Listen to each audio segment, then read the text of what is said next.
What petting a dog can do for your brain.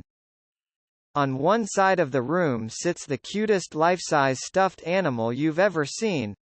On the other side rests a real dog, same size, shape and even the same name as the stuffed version. You get to sit next to both of these fluffy friends and pet their fur. Guess which one will make your brain light up? If you guessed the real dog, you're right. Stuffed animals, as cute and cuddly as they may be, just don't supercharge our frontal cortex, the part of the brain overseeing how we think and feel, according to a new study published Wednesday in the journal PLOS One.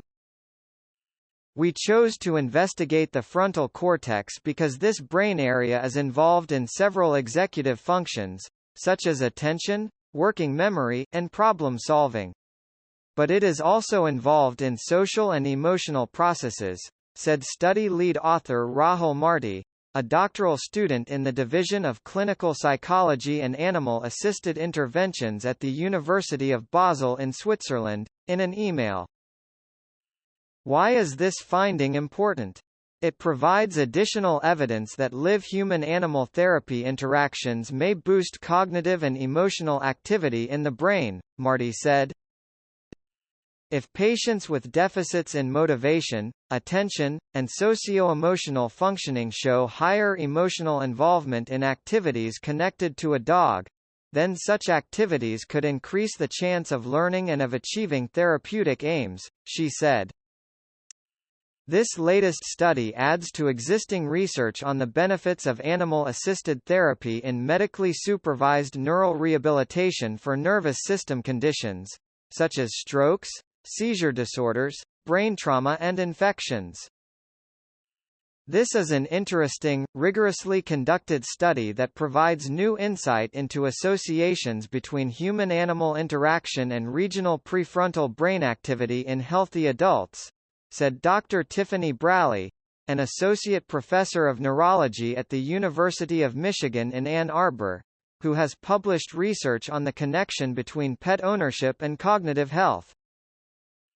Although further work in larger samples of people with specific neurological conditions is needed, the current study could inform future research of animal-assisted interventions for neurorehabilitation by providing new data regarding the type, intensity, and frequency of animal interactions necessary to achieve desired physiological or clinical benefits, said Braley, who was not involved in the new research. Researchers used functional near-infrared spectroscopy, FNIRS, in the study, which is a portable brain scanner that provides flexibility since it's functional in natural settings and not limited to a closed room in a lab. The technique measures brain activity via oxygen saturation of the blood in the brain.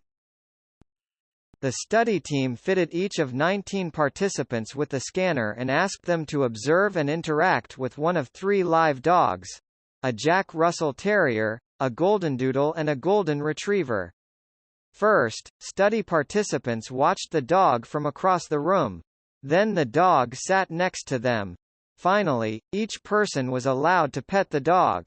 This process occurred twice more at later dates. In other sessions, each person repeated the same sequence with a plush stuffed lion that contained a hot water bottle to simulate the body temperature of a live dog. In each of the scenarios, brain stimulation rose as the dog or stuffed animal moved closer. We found that brain activity increased when the contact with the dog or a plush animal became closer. This confirms previous studies linking closer contact with animals or control stimuli with increased brain activation, Marti said. However, the study found an even stronger boost in brain activity when the person petted the fur of a real dog versus the stuffed animal. We think emotional involvement might be a central underlying mechanism of brain activation in human-animal interactions, Marti said, adding that the stuffed animal likely triggered less affection. The results mirror findings by other researchers, who found more brain activity when participants interacted with live rabbits, guinea pigs, cats, dogs and horses, she said. Positive nonverbal cues and reciprocal interactions provided by a living animal could in part explain this difference, Braley said.